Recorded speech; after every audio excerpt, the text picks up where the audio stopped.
Hello, Agent Weissman. This is the Mission Impossible Review Forces. Mission Impossible Rogue Nation just came out yesterday. Your mission, should you choose to accept it, is to review the movie right now. Wait, hold on. Ricky? No. How did you get this number? Let's just say I have my ways. Secret agent ways. So, are you gonna still review the movie? Yes, I'm still gonna review the movie, but not because he told me to. God. Then let's start the review.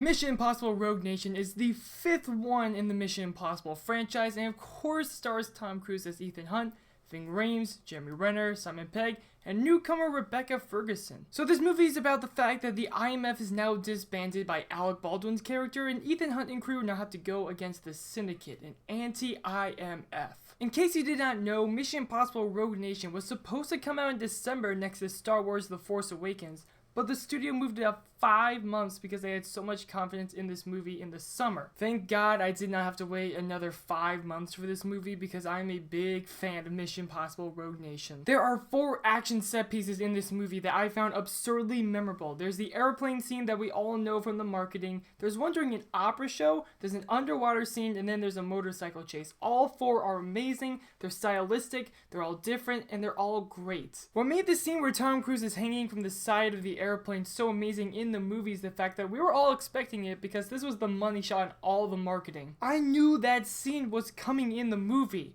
but I still had so much fun with it. The action scene where they're at the opera show is probably one of the most creative action sequences in any of the Mission Impossible movies. The sequence is so fast-paced and there's so much going on that you just have to be at the edge of your seat. What made the underwater scene so spectacular is just how beautiful the whole thing looked, and also the choice not to add any music during those scenes. It's just the things you can hear underwater. The sound design and mixing for that scene really immersed you in the underwater environment. You really felt like you were there. And finally, the motorcycle chase scene in this movie is the definition of high octane, not to mention the fact that it's all beautifully shot and well edited. I love the fact that all the action sequences in this movie feel unique, different from each other, and all stand out. You go into these movies expecting fantastic action, and director Christopher McQuarrie brings it. Besides from the action, the character of Ethan Hunt is still a likable badass, and that's because of the dedication of Tom Cruise to the role. You can tell by watching these movies that Tom Cruise loves doing these films, and it's fun to watch that passion from an actor. When it comes to side characters, Jeremy Renner displays confidence in every single scene he is in. I also love the fact that they give Simon Pegg such a bigger role in these movies now. He can take on that bigger role and be the comic relief of the movie. And you of course got Ving Rhames doing his Ving Rhames-isms. Ving Rhames-isms, you know what I'm talking about. Rebecca Ferguson is a badass in this movie, but I'm more impressed by how well written her character is and the whole element of mystery to her. There are times where you're positive that she's on Ethan Hunt's side, but then there's other times where you're positive she's on the Syndicate side. I love the fact that this movie keeps you guessing. It's just so much fun watching all these characters on screen and how they work off each other perfectly and have great dynamic. However, no movie is without its flaws, and my biggest problem with Mission Impossible Rogue Nation is the third act of the movie. That's where things really start to derail for me. The first 2 acts were going at such a great pace where I was so excited for the last act of this movie, but things just got way too convoluted and little too convenient for the plot. Now this is the Mission Impossible movie, and I know I should suspend my disbelief just a little bit, but things just fell too perfectly for things to go right for Ethan Hunt and crew. And they go in a direction with the character of Rebecca Ferguson where it was just way too tough for my mind to keep up. My other problem with the Mission Impossible movies is the fact that they don't really have strong villains except for Mission Impossible 3 with Philip Seymour Hoffman.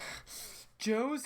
You hung me outside of an airplane. Wasn't Hoffman just great in that movie? But sadly, Sean Harris in this film is such a weak villain. I was excited for the fact that the enemy of this movie would be a whole nation of rogue IMF agents that were trained the same way as Ethan Hunt. That's such a cool concept for a threat. The concept of a rogue nation is such a cool idea, but they barely use it. It's just Sean Harris and a couple of goons. You don't really see a rogue nation. Definitely a missed opportunity. But in the end, Mission Impossible Rogue Nation is everything everything you expect from a Mission Impossible movie and then some. The action is electrifying and unique, the acting is top notch, the characters are fun to watch. It also keeps you thinking and on your toes with that added element of mystery to Rebecca Ferguson. It also has spectacular cinematography and one of the best shot movies of the entire year. But it does suffer in two major areas, which is the third act and the villain. Nonetheless, I'm still a humongous fan of this movie. Go check it out. 4 out of 5 reels. It's a lot of fun to watch. It's a smart action thriller, but it definitely does suffer from the ending. What you guys think of Mission Impossible Rogue Nation? Make sure to comment below, hit that subscribe button, hit me up on Twitter at my website, BrennanHasAblog.wordpress.com. Thank you so much for watching. Till next time, I'm Brennan Weissman. Peace!